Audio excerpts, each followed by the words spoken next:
Joining us right now, a guy that's never worried. He's Dan Bongino. He's a former Secret Service agent, former NYPD officer, and host of the book called The Renegade Republican. Dan, welcome. Hey, Dan.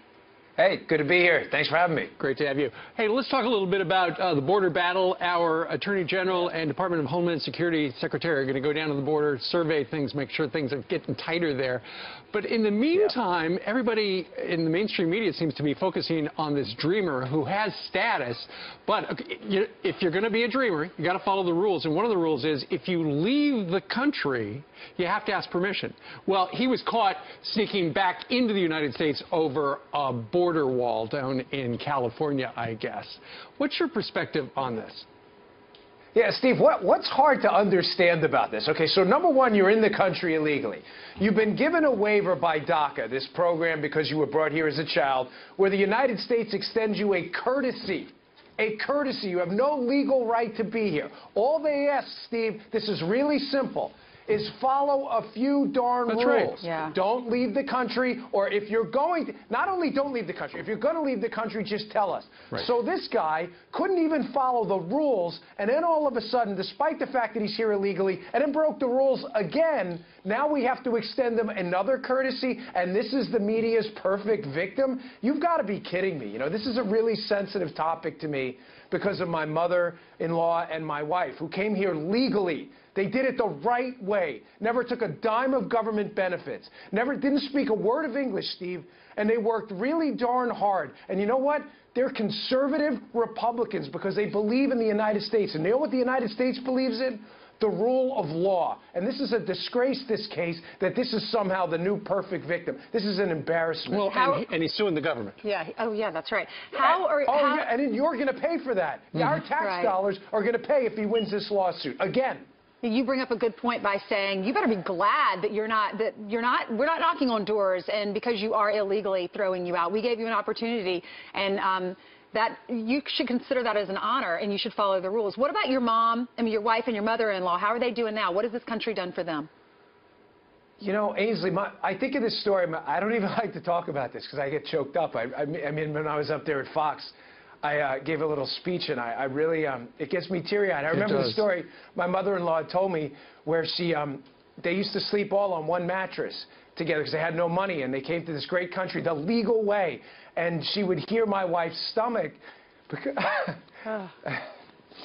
yeah, because she was hungry, and and she would hear her stomach growling. See, I hate this story because it gets me so choked up, but it goes to show you that, and my wife and my mother-in-law are conservatives, and they are supporters of Trump. Ironically, my mother-in-law was a Trump supporter before I was. I endorsed Cruz, and you know why? She used to clean planes at JFK Airport, that's right. And Trump had an airline back then, and he said that he would come onto the planes himself and personally tip the workers on the plane. And you know what? My mother-in-law never, ever forgot that. And she said, if I come here the right way, everyone else should come here the right way, too. Sorry about the tear thing. It's great, and I was there when you told the story. But, Dan, your mother-in-law is doing great now.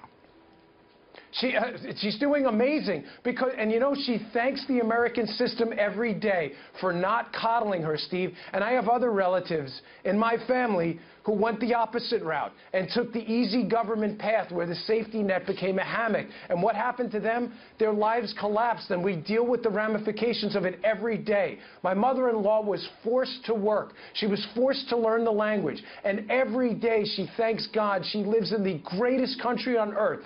Steve, she is an unbelievable American success story that I swear sometimes I think about writing a book about myself because she's so inspirational to me and so many other people who know her. And this just came across now, Dan. You are now voted her favorite son-in-law.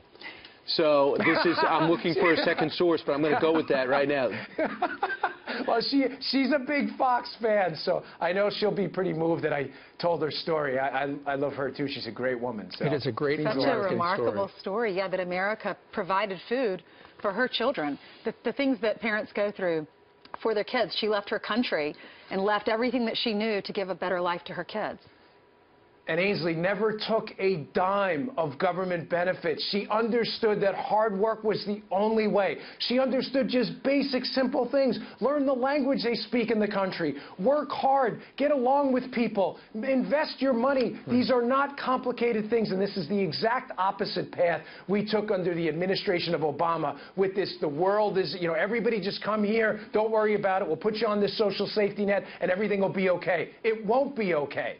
Hard work will make it okay. Going through the legal immigration process, that'll make it okay. And then everybody in this country will welcome you with open arms. But you have to follow the rules. People died to protect those rules. We're a country of law and order. It's not chaos here. Go somewhere else for that. Sure. It's hard, but that's the way it is.